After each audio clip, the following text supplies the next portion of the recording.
All right, this is it. The ultimate stare down contest. 3, 2, 1, go. Come on. You know you can't beat me. You can't beat me. I can see the sweat in your eyes. You can't beat me. You're gonna blink. Yeah, I knew you're gonna blink. Come on, no one's ever beaten me. Come on, blink. I know you're gonna blink. Come on, blink. That's right. I see you. Oh, there we go. Ha! Yes! Champion in the building. I win, you lose. That's what's up. Can't beat the champion. You can't mess with the champion. 1, 2, 3, funk.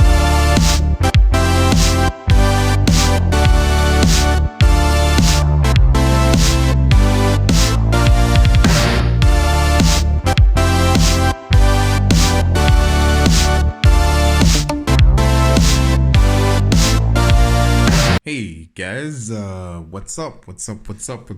Welcome to, I think what we're gonna call episode 2 of Side Quests. It is, isn't it? It's episode 2 of Side Quests. I'm definitely sure this time it is episode 2 for a side quest. We try to keep these ones a little bit shorter. I'm pretty sure the format's gonna be changing. We're gonna try and keep all our videos under 10 minutes. The other ones are just getting out of hand. I noticed that we're getting to like 36 minutes. And let's be honest, nobody's gonna sit through 36 minutes of a video. I believe not, So we're gonna try to keep them under 10 minutes or 10 minutes straight. Just so we don't bore you guys, I feels you. Okay, so let's jump into the side quest for today. What is it that we're gonna be doing this time, Ed? Well, my dear viewers, just like the previous time, let us go to the trusty tape recorder and see who is going to grace us with a great question today. Let's check it out. Hey Ed, so I heard there's classes and IDs. Aren't these the same thing though? Well, I heard they do the same thing. Could you maybe please show us the differences between the two? All right, so the general question is, what is a class, what is an ID, and what is the difference between a class and an ID? Well, lucky enough for us, my dear viewers, we're smart enough to know what that is. Okay, so we're going to use the previous example or the previous file that we've been working with, not SideQuest related, disclaimer. What we did was added a paragraph tag and we gave it a class of, funny enough, paragraph. And then we styled that paragraph class so that it could look different from the paragraph tag above it, which was header 1. Right, cool. So jumping ahead, what we're going to do is grab the p tag with the class name paragraph and we're going to duplicate it about 3 times. 2? No, 3. 3 should be fine. We're going to duplicate it about 3 times so that now we have 3 paragraph tags, all with the same class name, which is at that time paragraph. Cool. So what would happen if we hit refresh? Well, I'm not going to tell you right now. It's a secret. But for now, we're going to go into the styles tab and we're going to change the dot paragraph to a dot paragraph 1. So now on our page, there are no classes with the class name paragraph 1. And in doing this, that's going to force all the paragraphs to revert back to the styling that was given to the paragraph tag, which is the p tag at this point. If we scroll up here, this is the styling that is going to fall back on as default, because generally the p tag was styled with a font family of Gotham, Helvetica New, Helvetica, Arial, and Sans Serif, font size of 25 pixels, and a text align of center. This is the style that is going to fall back to because its class of paragraph doesn't match up with paragraph 1. And as far as it knows, we haven't styled a paragraph 1, right? Right. Makes sense. So it would fall back to its default, which is the p tag, which currently has a style. So now we have 3 paragraph tags, all reverting back to the styled p tag. And we can see this example when we hit refresh in the browser. Head over to your browser and just hit refresh to check it out. And there we go. Everything has reverted back to its default state. The p tag at this point has reverted all the text back to font family Gotham. And as you can tell, in the paragraph 1, we aligned our text to the left. Here, the text is aligned to the center. We had given it a font style of italic, which has totally been ignored at this point, which is giving it a straight version. So there you go. Further proof that our paragraph class has been ignored, which is exactly what we want, right? Right, cool. Moving on.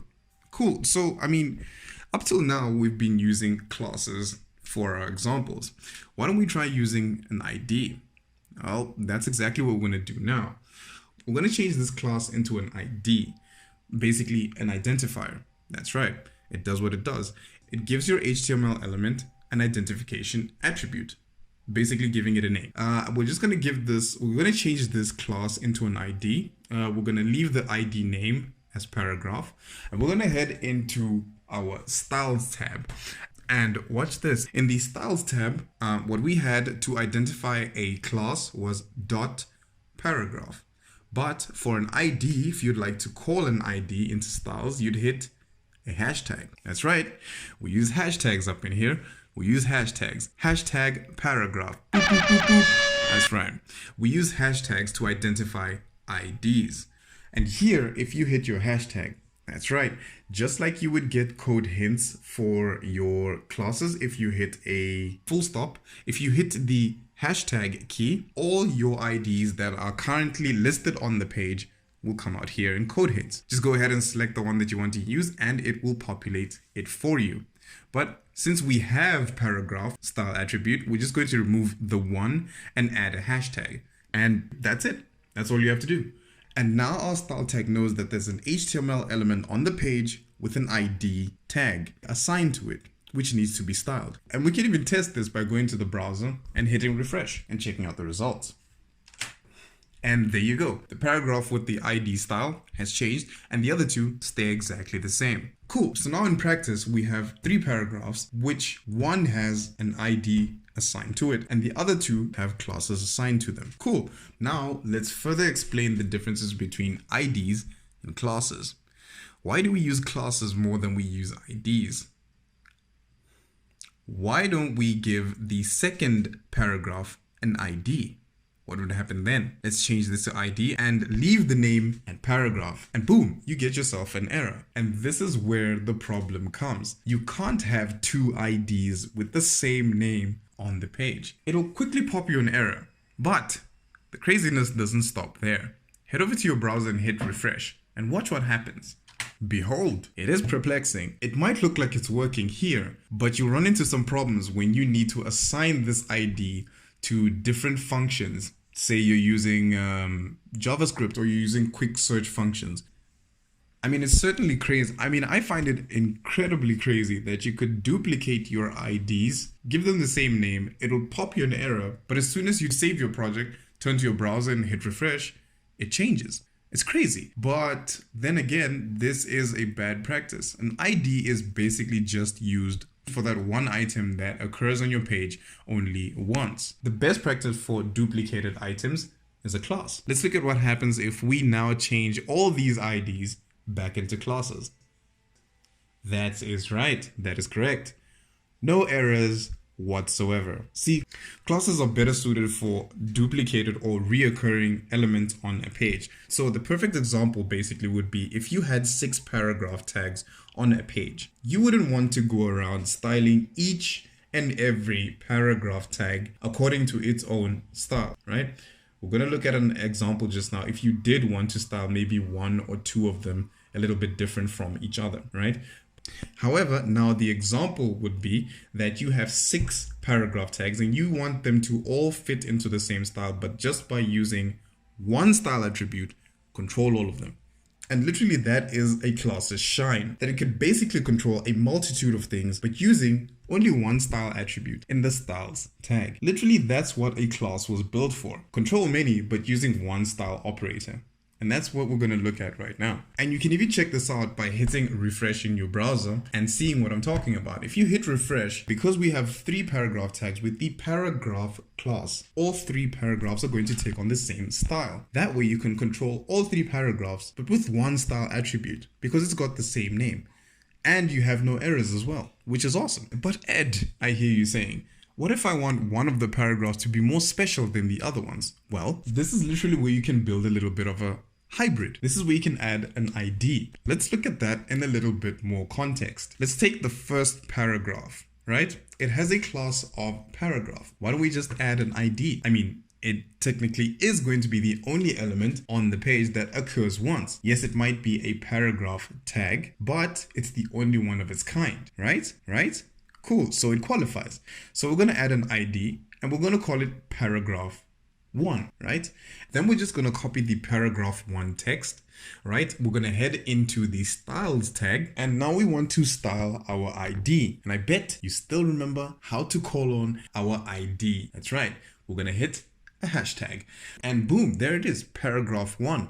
Literally the only ID on the page. So it's easy to find. All right, then open a brace, close a brace, so that now you have an active style attribute for the ID of paragraph 1. And that would literally get us ready to start styling the ID paragraph 1. So the first thing we're going to do is just give it a color. We're just going to give it a quick red. You can choose any color that you want to. We just want to be able to see these styles taking form.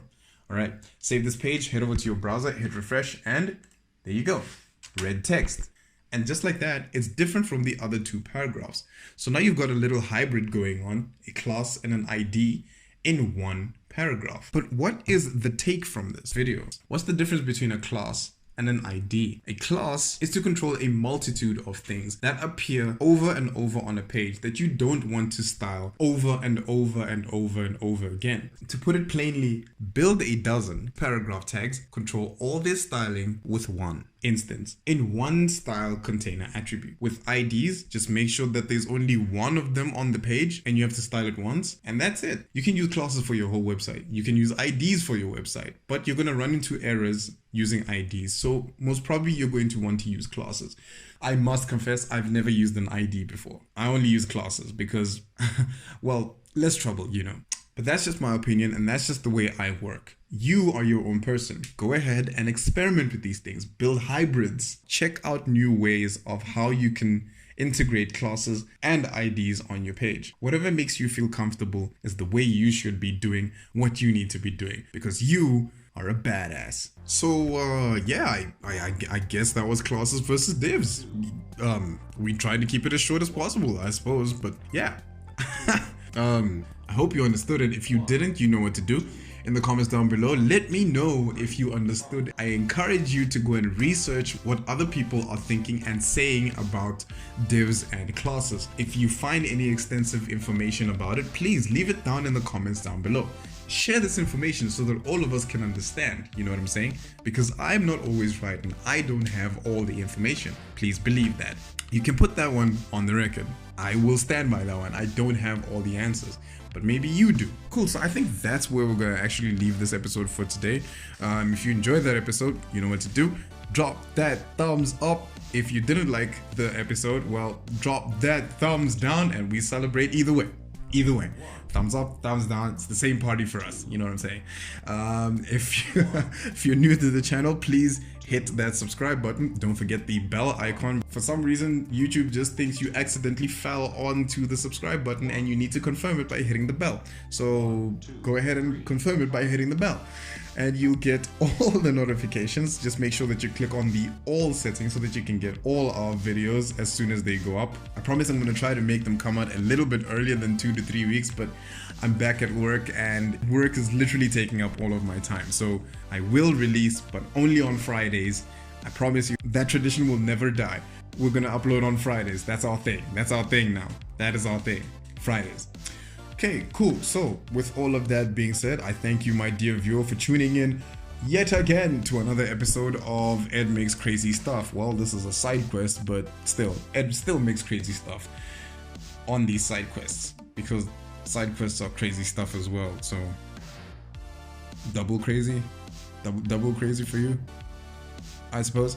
Anyway, with all that being said, I thank you, my dear viewer, for joining in, and I will see you next time, where I drive a tractor to the moon and back in record time just using potato fuel.